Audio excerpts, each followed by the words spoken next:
Hi guys, welcome to another video. Today we are going to cover Art Pro Revenge. I hope you enjoy it. Here is the video. I got fired and went after the boss's money, his hotel and his marriage. You, Horatius Kokals, won back when I still was in university. I used to work for a hotel to make ends meet. When I started, the hotel very urgently needed new personnel. So I cut a deal with the old owner about getting to choose and pick shifts, so I could visit my courses and exams. Speaking some extra foreign languages, I also got a little bonus each month on top. The old owner was a great guy. He owned multiple hotels, so I rarely saw him. But when he was in the house, he always made a point to have drinks with the staff, chat with us, and if we were free, he even invited those at the front desk to fancy restaurants who were not on shift. Fast forward.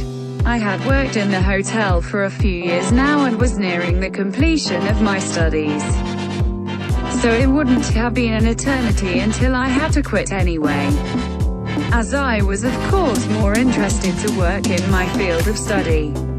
As part of my deal with the old owner, I mostly chose to work night shifts, allowing me to visit my courses at university during the day. To make up for my privileges, I had picked up the habit of doing some extra work in the dead of night. Other shifts would normally have to do, when I on contrast could have sat around and stared at the wall. People were grateful for the help in the beginning, and we became a rather tight-knit group. But over time people rotated in and out. When the old owner retired and his asshole of a son took over the business as the new owner, I already feared the worst. The new owner didn't like me very much. I never found out the exact reason for that one. I was at that point nearly the sole veteran left from when I started.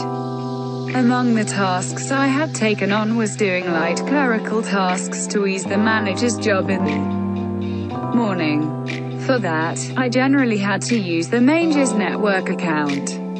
One night while doing my lists, I logged into the Manges account and email to do my job. Then I saw an email with my name in the subject line. I know it is not nice to snoop, but of course, I read it. Turns out the new owner wanted to get rid of me.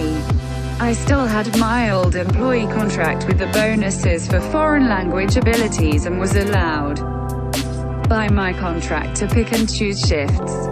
I can only assume these privileges are what made the new owner hate me. No idea if he had other reasons, because to be honest these seem very weak to me. But he couldn't fire me without cause. On top of that, I would be owed severance if fired. And generally, there were not enough bodies in the shift rotation without me. Though the new owner didn't seem to understand that point, as the emails told me. I looked for more email concerning me and found them. There was an email chain between some of the employees, the manager and the new owner. I was of course not CC'd as I was the hated topic. The employees didn't like me hogging the night shifts, because those paid better, and for every night he worked he got paid the night bonus.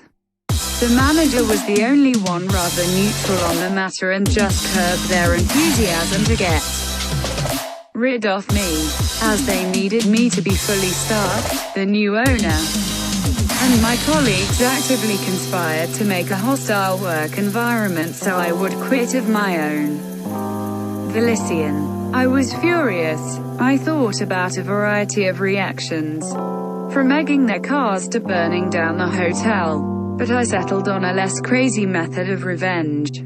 I called my uncle at 2 a.m. asking for advice.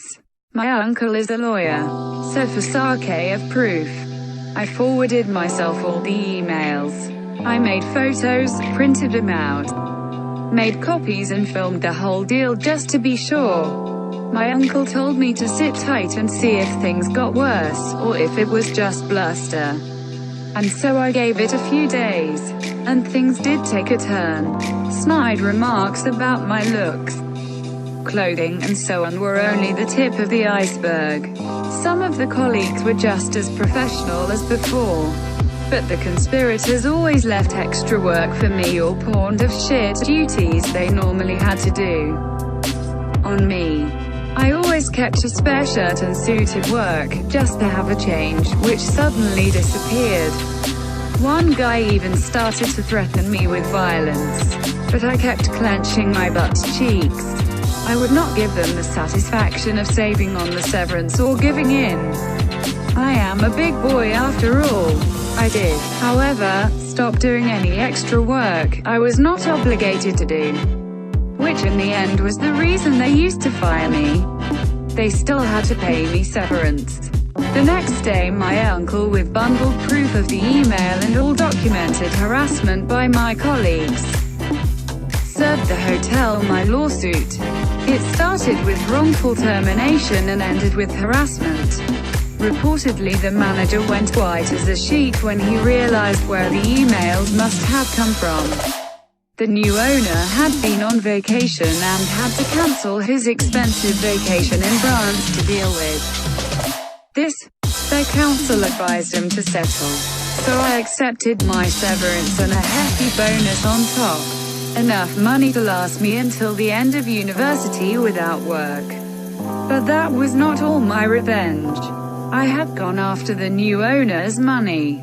But in the next step, I went after the hotel. I had used all the spare time during night shifts alone to document every last violation of city, county, district, state and federal law I could find.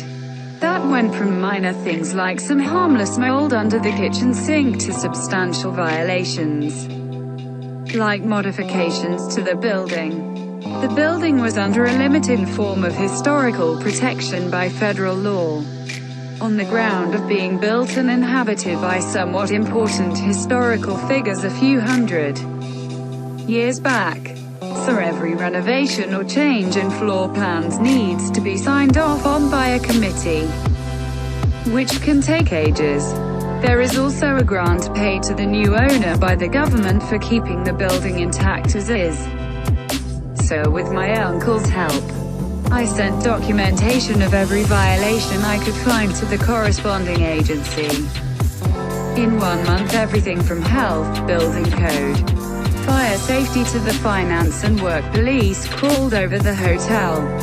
In the end, it was the building and fire inspectors that shut the place down. The new owner had done substantial renovations to the top floor luxury apartments, which he used when he was in town. So the new owner had to pay back the grant, pay fines for unauthorized alterations to the building, endangering his guests, because something wasn't built right according to fire code, and had to close down shop until the building was fixed. I also tipped off a friend who had studied journalism and worked at a local paper. The paper ran an article on all the violations accumulated, which tanked the business once it had reopened, as the newspaper article had led to horrible reviews. In the end, to afford all the fines, repayments and building costs, the new owner sold the hotel. As the cherry on top, all the assholes who had tried to harass me out lost their job. Granted, the people who didn't do anything to me lost their jobs too, but didn't do anything to stand up for me or help me either. So I don't feel too much remorse, and the revenge cherry on top was that the new owner, whenever he was in town, used to bring home escorts, which in my country is not illegal. But he was married. It took some doing to get that information to the new owner's wife. But one of my former colleagues, who had quit before this had all happened, had her email. So I let her know what the new owner was up to when he was out of town. I don't know what exactly happened, but they did divorce in the end. Make of that what you will. TLDR, new boss dislikes me. I wait until I get fired to sue him for encouraging other employees to make my life miserable. So I'd quit. I take my severance and a hefty settlement. Then I send proof and a list of violations that the hotel is not up to code to the according agencies. The hotel gets shut down. To pay for fines and to get it back up to code, hotel needs to be sold. Arsehole colleagues lose their jobs. Lastly, I know boss cheated on his wife with escorts, which I let the wife know. Marriage blew up.